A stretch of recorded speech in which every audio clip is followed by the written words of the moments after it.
Good evening, or good morning, wherever you are. Uh, my name is Derrel Johnson, My name is Patton. and we are here for a special edition of COVID Chronicles. Kobe Bryant, loss of a Lakers legend 1 year later. Before we get started, we're going to take 24 seconds and just have a moment of silence for Kobe Bryant. If you would take that with us.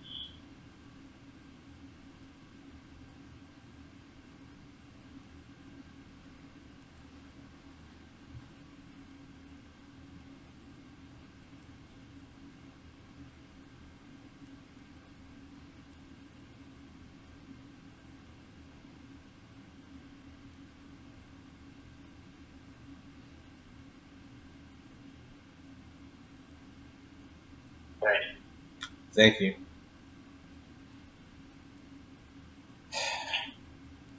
I remember the day that Kobe died so vividly.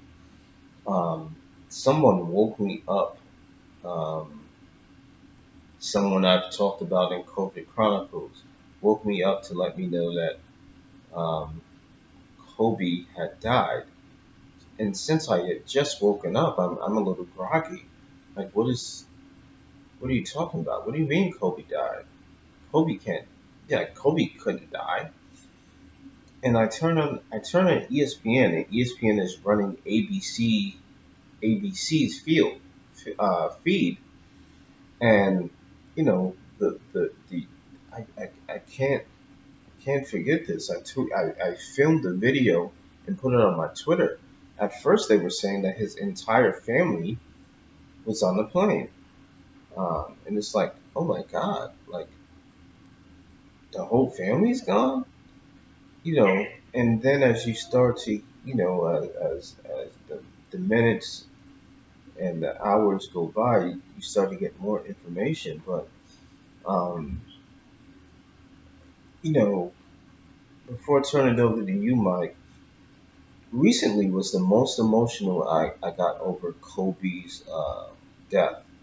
I was listening to a Jay Z song. If you know me, you know I'm a huge Jay Z fan. I think he's the GOAT in hip hop. But one of his earlier records is a Belly on the Belly soundtrack.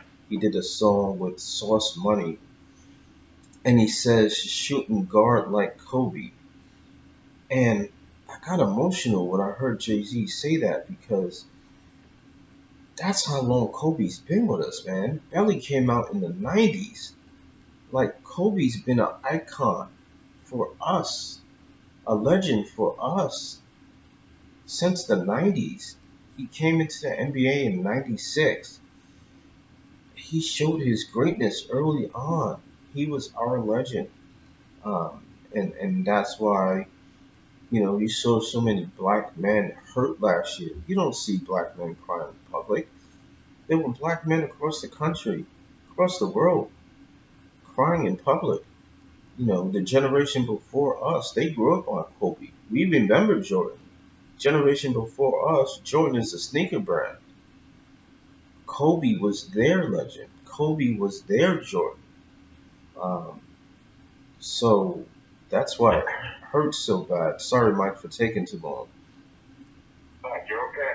And definitely understand. I mean, um, Kobe Bryant, the day he passed, I was actually coming home from church and I saw the report come across my phone and, I immediately like, nah, that's not true.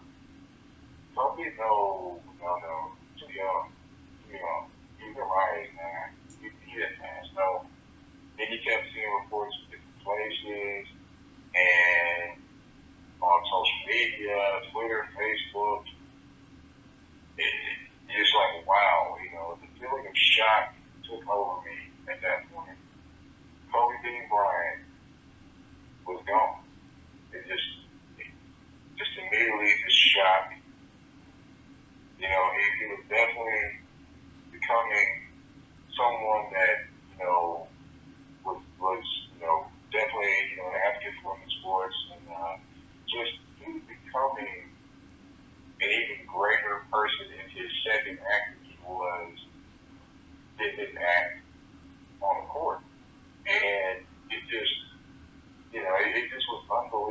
was shocking.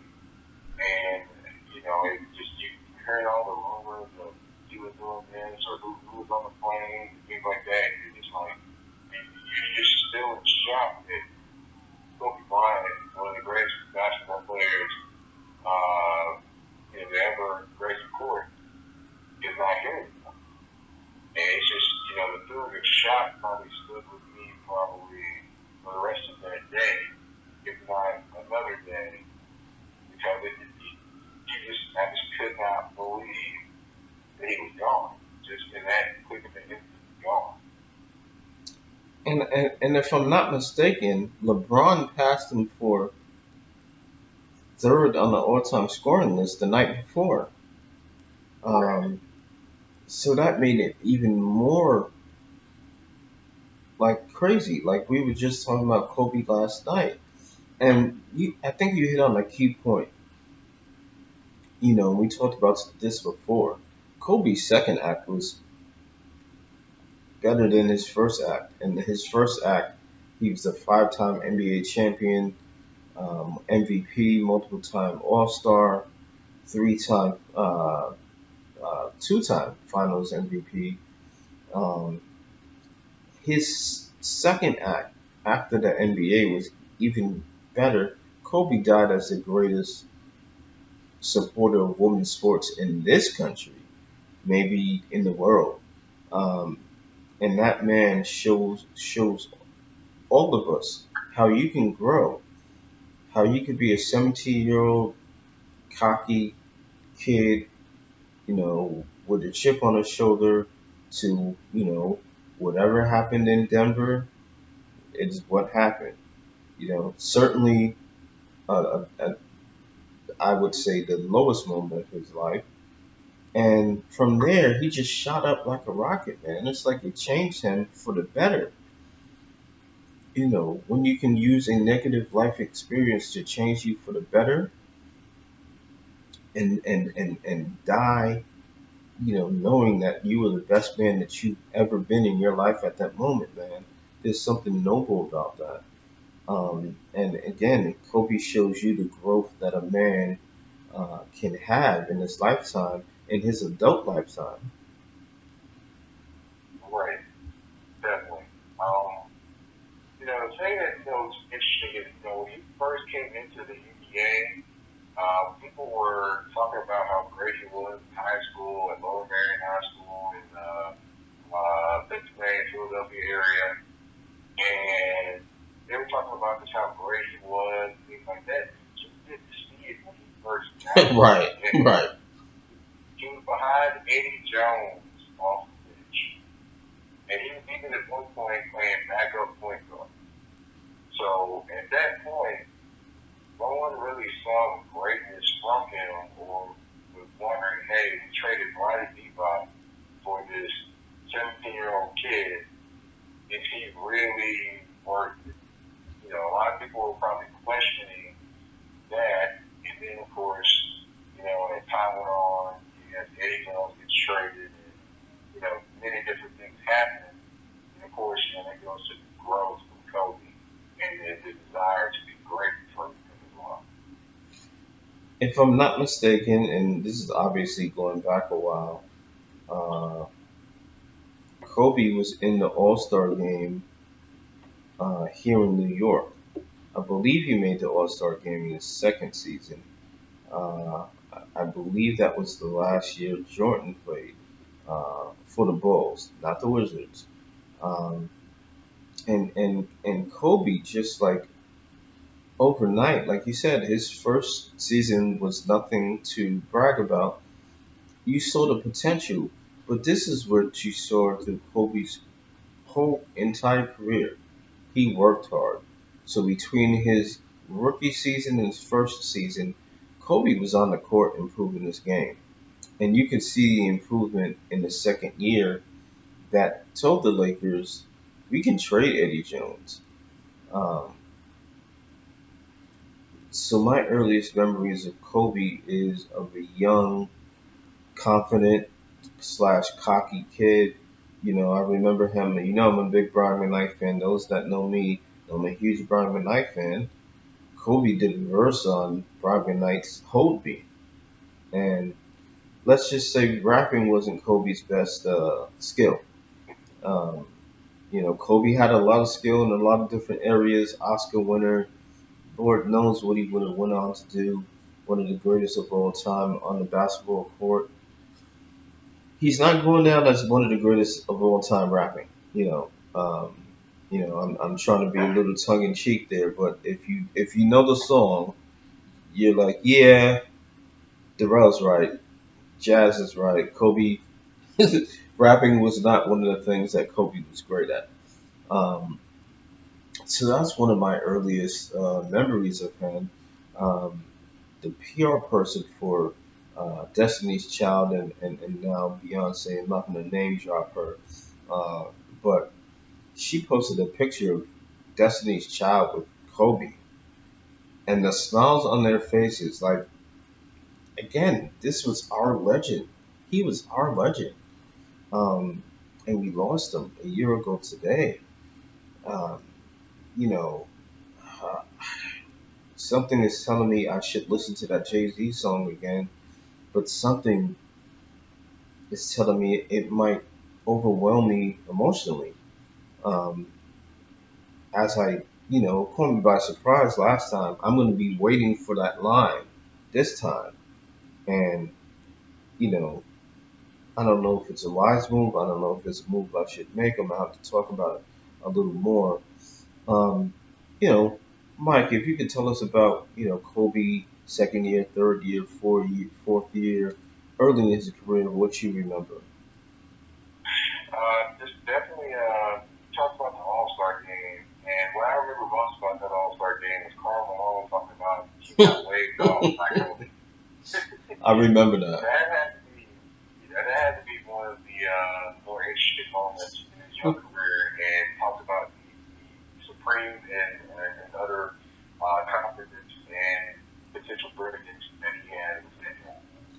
As he continued to grow, of course, he continued to push and demand excellence from everyone that was around him, which included Shaquille O'Neal.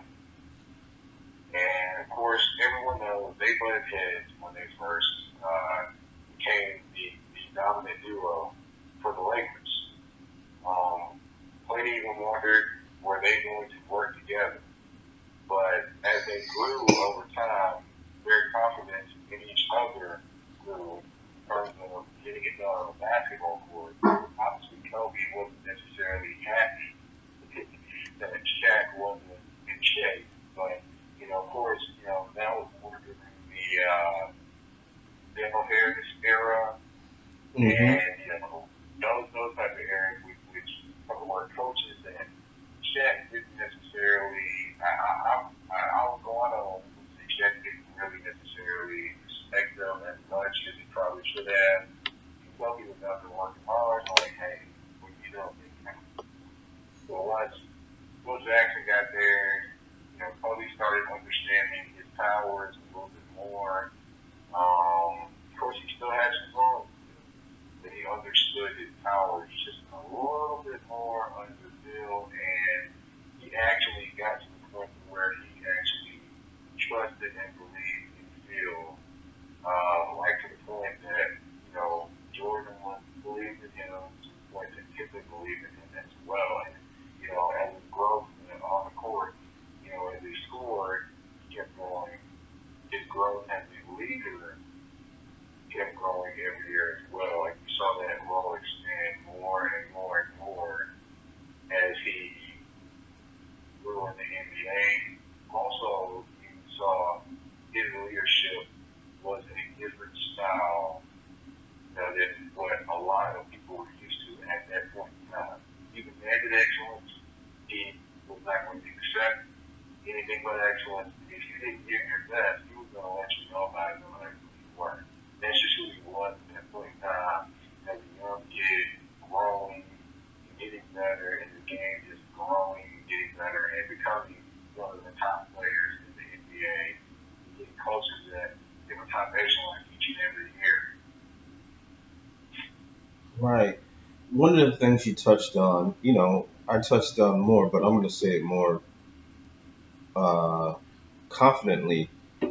When you talk about him waving off Karl Malone in the All Star game, you can imagine what Karl Malone was thinking. Here's this teenager in his first All Star game is waving off the greatest power forward of all time because that's what Karl was at the time. You can't Right. imagine what kind of confidence slash cockiness Kobe had, but he had a belief in self that was extraordinary. Um, his career showed that it was well deserved, and Kobe, believed in Kobe more than anyone. Um, Going back to this is for the women out there or the men who like romance.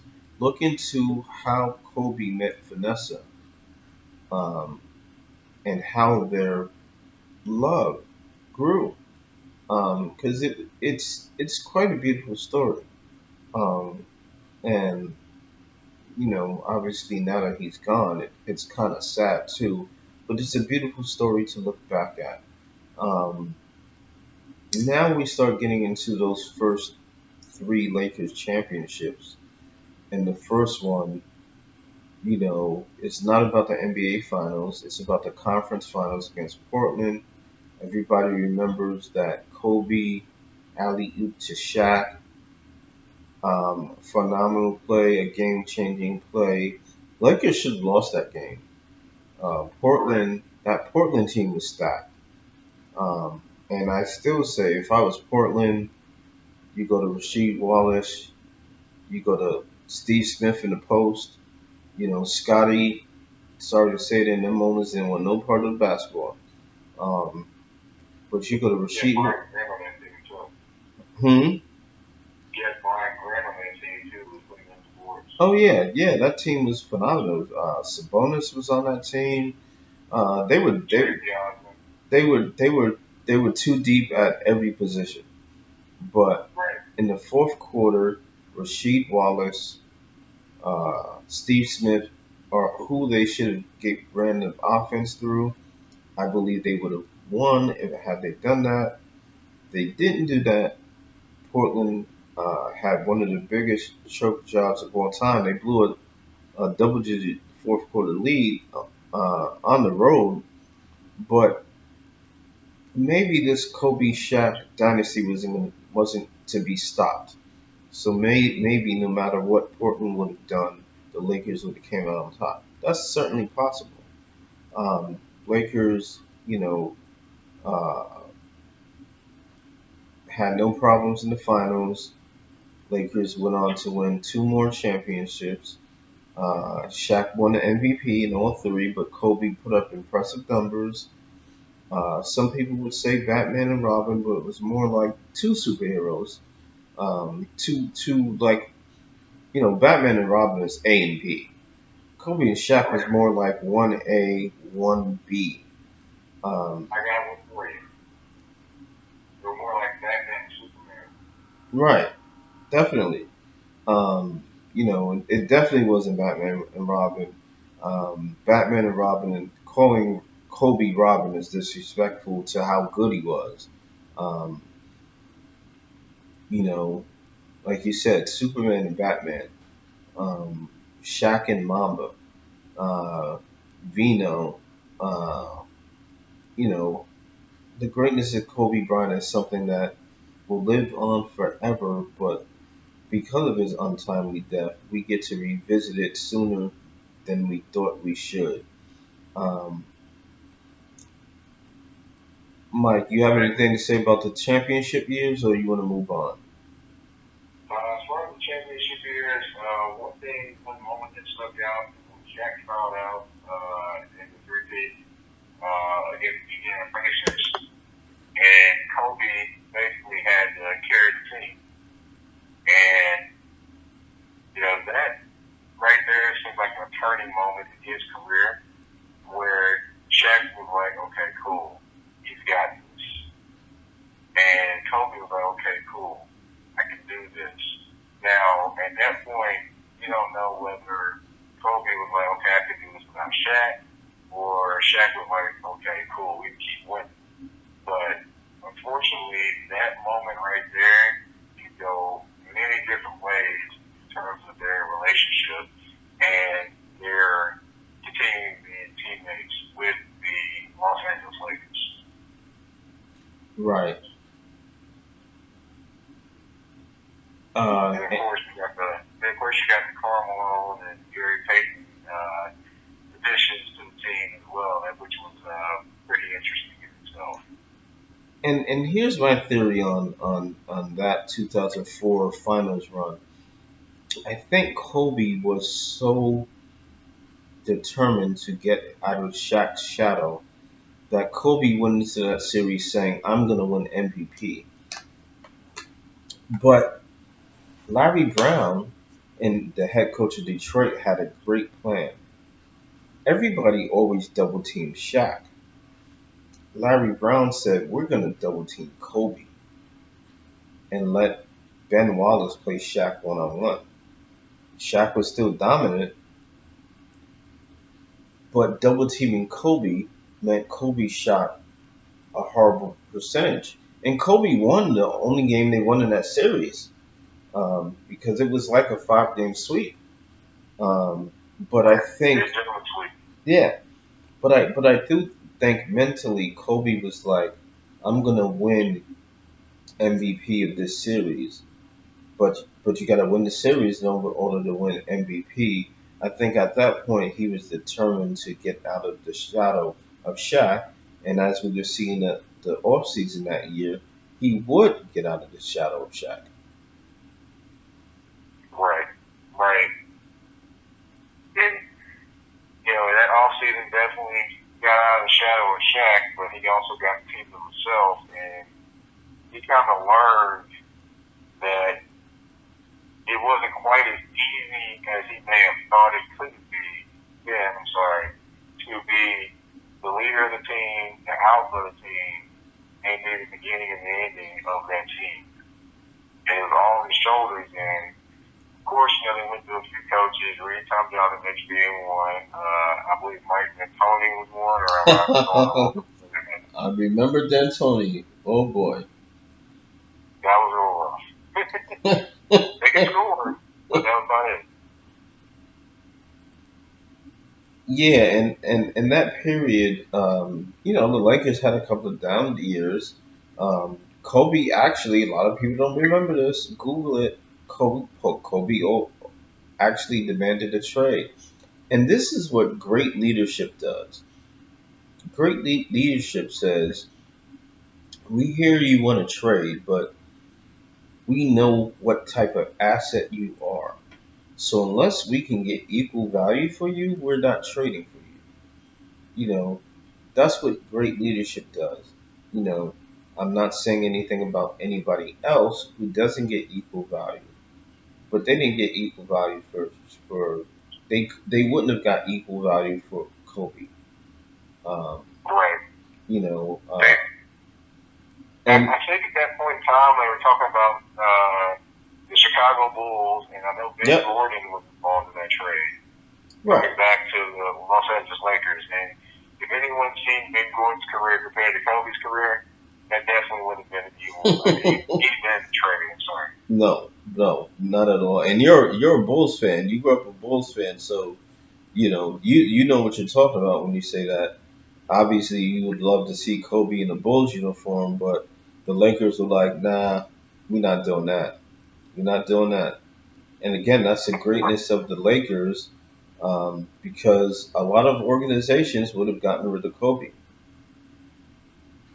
Right. And to me, I think they had Noah at that time too. So that would have been interesting. You get rid of Noah, you get rid of Ben Gordon. I mean, I don't know if they had Noah at that point in time. They might not have, but you have Ben Gordon, who was the centerpiece of that trade, and you probably got Heinrich, I think, was on the team at that point in time. Mm-hmm. There was no way they were winning equal value for that. Kobe knew it, they knew it, and of course the organization was like, "Yeah, no, we're not sending you anywhere. You're meant to be a Laker for life, and we're going to figure out a way to work this thing out." Right. So moving on, uh, the next chapter of Kobe's life is the three straight finals. Um, the 07-08 season was a season where they they they actually traded Marc Gasol, who's a Laker now, to Vancouver or Memphis for his brother Pau Gasol. Right. And The biggest hype ever. yeah, so Pau Gasol went to the Lakers, and the Lakers were favored to win, just like they were in '04. They were favored to beat Boston Celtics, but um, you know, Boston Celtics had a little bit too much for the Lakers. Some people say the Lakers didn't fully develop their continuity because the Pau Gasol trade happened during the season as opposed to Right. before the season, and I can understand that point. Um, so they lose by a terrible margin in Game Six that year, but the Lakers are back in the finals the next year, and Kevin Garnett is hurt, so the Celtics don't get back. LeBron is there, but he's on a one-man team. So Orlando makes it to the finals, led by Dwight Howard, and the Lakers win that championship. That's Kobe's fourth championship.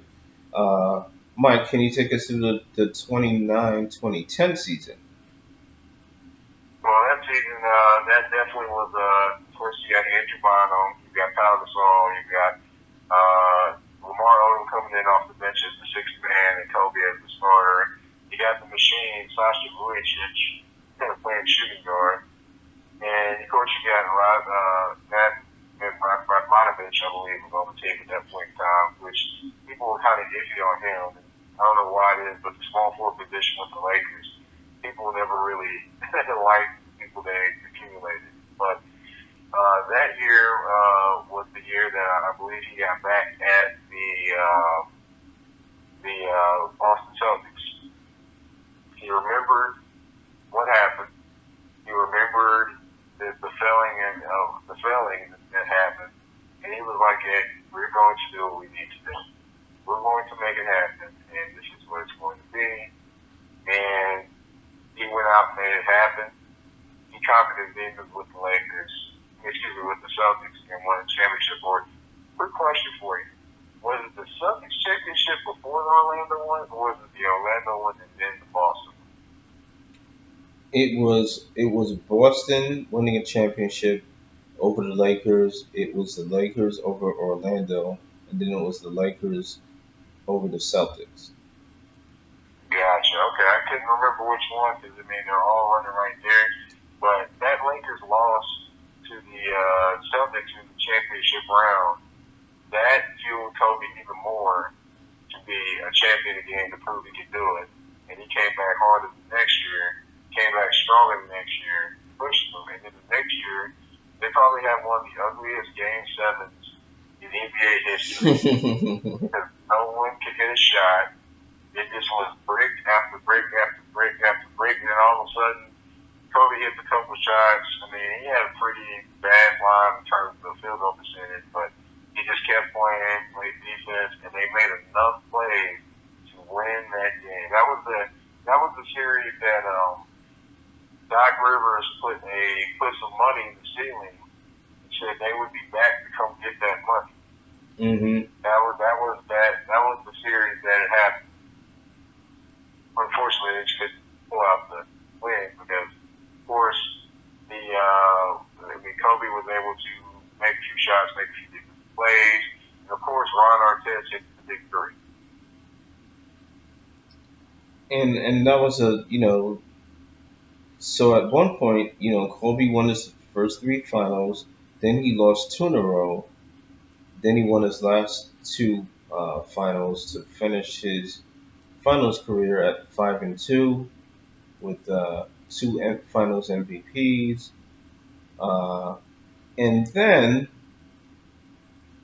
it was kind of like the downhill of the NBA for Kobe, as going into 2010, 2011, the NBA becomes LeBron's league. LeBron goes to Miami with Bosh to join Wade, and LeBron kind of takes over the NBA. Kobe would not make another NBA final. LeBron would make, how many finals in a row? Four with Miami. Then he goes back to Cleveland. Um, so LeBron, I think it was eight in a row. LeBron would go to eight finals in a row.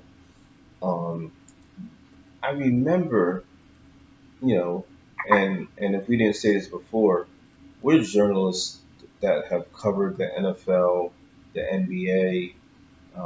I've done Major League Baseball. We've both done boxing. You know, so we're seasoned veterans in this industry. This, you know, virtually is my 11th season covering the NBA. I started covering the NBA in September 2010. So I've had the occasion to speak to Kobe on a few occasions. I remember my last opportunity to see him. I was dating this woman. Um, obviously not dating her now, so that didn't go well. Not trying to give too much information away, but there was an event going on, and then there was a game. I decided to go to the event with her. In hindsight, a horrible decision on my part because Kobe was playing at Barclays Center, but this was before the retirement announcement. Once he announced the retirement announcement, once he announced his retirement, forget it. It was over. That last year for Kobe, more people were at Kobe's last game than were at Golden State to see if they win 73 games. And think about that. You have a team Right. going after the Chicago Bulls 72 win record, and you have Kobe's last game. And more people went to Kobe's last game. More celebrities went to Kobe's last game than went to Golden State trying to beat Jordan and the Bulls record of 72 wins. That's how important Kobe was to us collectively. Um, and like you said Right. earlier, and you can touch on it on this, Kobe's second act was better than his first act in the NBA. And why was that, Mike? Um, I mean, the second act was better because, I mean, it's honestly, he continued to grow. One, he figured out what the essentials were for leadership, and he became a father. He became, in his words, he became a better father, better husband, and he became an advocate for women's sports. He also just he created something that came out in terms of getting awards for things that he come up with as well. I mean, he just was the basketball was only the tip of the iceberg for all the great wonderful things that he had in store and he just mind to do. And once basketball was gone, you know, they talked to him. I mean, I know I saw Up Smoke or Off Smoke, or I can't remember the show's name, but I know Steven Jackson and Matt Barnes and forget me about the record for games and then right if I'm that stuff. But one thing that showed was almost like Kobe wasn't missing basketball. He was missing the guy basketball. But he was very content in all the great wonderful things he was able to do with his time now to make the world a better place, to make his world a better place, and more importantly, make it a better place for his daughter and his wife. And, that kind of growth was amazing to watch. Just the man he became, him bringing his daughter to games and actually showing her different things, trying to help her reach her dreams. I mean, just being, I'm a girl dad myself. I have a 7-year-old daughter. So watching Kobe do those types of things, it was very inspirational to see the things he was doing with his daughter. And then, of course, I love doing things with my daughter as well. And it just was very great to watch, great to see the man he had become after the NBA as opposed to the guy he was in the NBA. So something just came to me. Kobe died at the age of 41. So let's try to end this as I get to about the 36-minute mark. Let's try to end this at 41 minutes in honor of the age Kobe Bryant died at. Um, this is something we're doing on the fly. Um, you know, so let's try to get what we have to get off our chest in the next 5 or so minutes. Um, again, I can't say it enough. Kobe shows the growth of a man, the potential. Um, for us to see a man in public at his lowest and then see him at his highest um, at the time of his death. I was blessed enough to talk to Kobe as an NBA journalist numerous times in scrums, but my only one-on-one interview with Kobe was on the red carpet of Tribeca Film Festival. I was sitting next to, I was standing next to the great Howard Beck, and I knew Howard Beck covered Kobe from the beginning. So, so my placement on the red carpet was strategic to a certain extent. They put a spot for you, so there's a certain amount of control you have. But I'm watching Howard, I'm watching Kobe, and Kobe calls Vanessa over and introduces him to Howard Beck, introduces her to Howard Beck. Shout out to Howard Beck. I believe he's with Bleacher Report now, but I'm not sure. Sorry about that, I think Howard. he left there. I think he left there, but I'm not necessarily sure where he is currently right now. Okay, sorry about that, Howard. We'll certainly tweet that out and tweet this to you so we can let other people know where they can find your great NBA coverage. You've certainly been in the game for a long time. When Kobe invites Vanessa over to introduce her to somebody, you know that person is important. And that person on that red carpet that night was Howard Beck. Um, so, uh, and I spoke to Kobe. Um, my first and only one-on-one interview with Kobe Bryant. This was about the premiere of his Dear Basketball. Phil Jackson was there. Kobe was there. His family was there. His three daughters at the time. Gianna was there. The oldest daughter was there. Vanessa was there. I have pictures of them. I will post some of them tomorrow. Um, And I asked Vanessa a question, and Vanessa didn't like the limelight, so she, kind of answered it quickly and wanted to get the attention back to her husband. I thought that was interesting because Vanessa didn't want the spotlight. That was for Kobe. She was fine with being in the background. Mike, let me let you finish off the last couple of minutes. Um, thank you for all who are watching. Thank you, Mike, for your time. Yes, sir. Man, you know, as far as Kobe, I can remember the 81 points. You remember championships. You remember the Mamba look that he gave you when he was feeling or when he was feeling very passionate.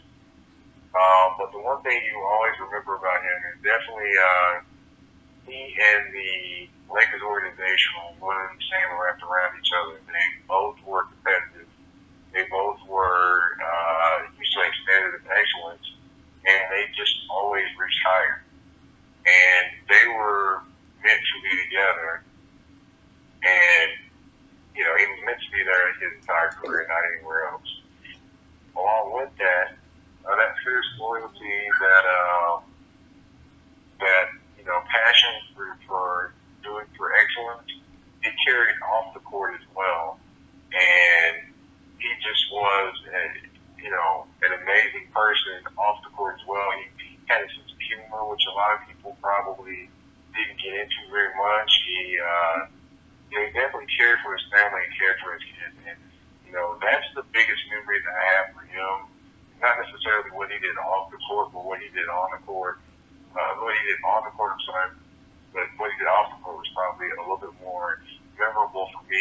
I think Kobe the man off the court, it was more memorable for me than Kobe the basketball player. Even though I loved watching some of the things he was doing, some of the things would anger me and frustrate me as well. But there's no denying he was one of the greatest basketball players of all time. There's no denying that he's one of the greatest. There's no denying that he had killer instinct that much he would kill for him. So. Thank you, Mike, again. We're at the 41-minute mark. Let's all celebrate. Let's all celebrate Kobe on January 26, 2021, 1 year after his death. Kobe Bryant, one of the greatest. Rest in peace.